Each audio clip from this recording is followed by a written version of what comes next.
ఇప్పుడు no cost cough syrup తో 60 రూపాయల విలువ గల ఇన్హేలర్ పూర్తిగా ఉచితం. దెబ్బకి దగ్గు జలుబు మాయం. ఏపీలో కూటమి సర్కార్పై వైసీపీ నేతలు ఫైర్ అవుతున్నారు. ఏపీలో హిట్లర్ పాలన నడుస్తుందని దాడిశెట్టి రాజా విమర్శించారు. రైతులను ఆదుకునే విషయంలో జగన్ ముందు చూపుతో వ్యవహరించారని గుర్తు చేశారు. విశాఖ స్టీల్ ప్లాంట్ ప్రైవేటీకరణ జరగదని ప్రకటిస్తే తాము కూడా జేజేలు కొడతామని ఎమ్మెల్సీ బొత్స అన్నారు. పోరాటం చేస్తాను ఎవరు చేయమన్నాడు, పోరాటం ఎవరు చేయమన్నారా? మీరు చేస్తున్న నిర్వాహకుల వల్ల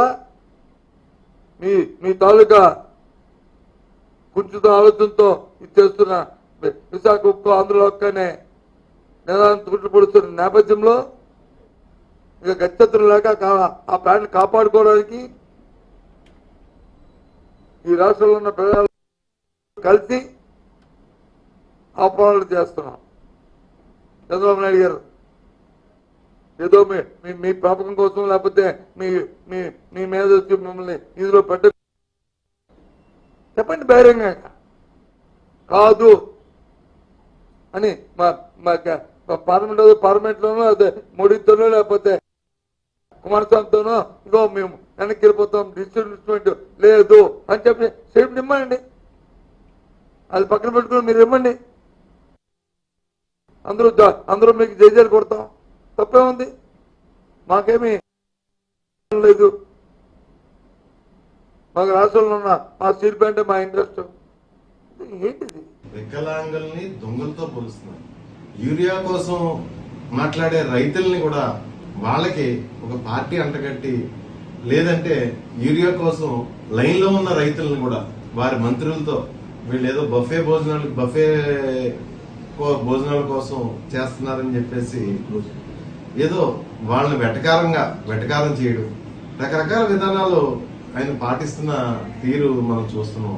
ఈ రోజు రాష్ట్రంలో రైతులందరూ యూరియా దొరక్క అల్లాడిపోతున్న పరిస్థితి మరి ఈ రోజు మన రాష్ట్రంలో చూస్తున్నాం. ఈ రైతాంగాన్ని మనం ఆదుకోవాలి, ఈ రైతులకు మంచి చేయాలనే ఆలోచన లేకుండా ఉండబట్టే రేపు 9వ తారీఖున రైతు పోరుబాట ప్రకారంగా మరి ఆర్డీఓ ఆఫీసులో రిప్రజెంటేషన్ ఇచ్చే కార్యక్రమాన్ని రాష్ట్ర వ్యాప్తంగా పెద్ద ఎత్తున తీసుకుని చేస్తున్నామని చెప్పి సందర్భంగా తెలియజేస్తున్నాను. ఉల్లిపాయ కూడా దారుణంగా అయిపోయి ఉల్లిపాయ కూడా తీయలేని పరిస్థితిలో రైతాంగం మరి కర్నూలులో అల్లాడిపోతా ఉన్నారు.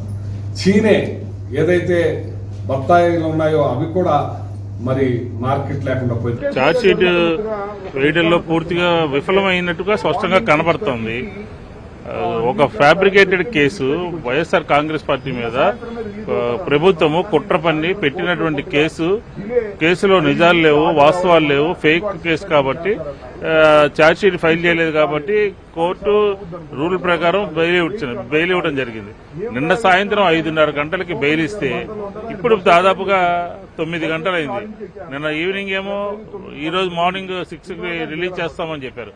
9:30 వరకు కూడా ఇప్పటి వరకు కూడా వాళ్ళు బెయిల్ వచ్చినటువంటి వాళ్ళని బయటికి రానియకుండా చేస్తున్నారంటే ఖచ్చితంగా న్యాయస్థానాల పట్ల ఈ ప్రభుత్వానికి గౌరవం లేదు, రూల్ ప్రకారం వ్యవహరించట్లేదు, రాజ్యాంగ పరంగా వ్యవహరించట్లేదు, వ్యవస్థలన్నింటి మీద కూడా ఈ ప్రభుత్వానికి గౌరవం లేదు అనే దానికి నిదర్శనమే నిన్న ఈవినింగ్ కోర్టు నుంచి బెయిల్ వచ్చినప్పటికీ కూడా ఈ రోజు 9 గంటల వరకు జైలు సూపరింటెండెంట్ గారు ఉదయాన్నే వచ్చి 6 గంటలకల్లా రిలీజ్ చేస్తాడు. అంటే ఏంటి?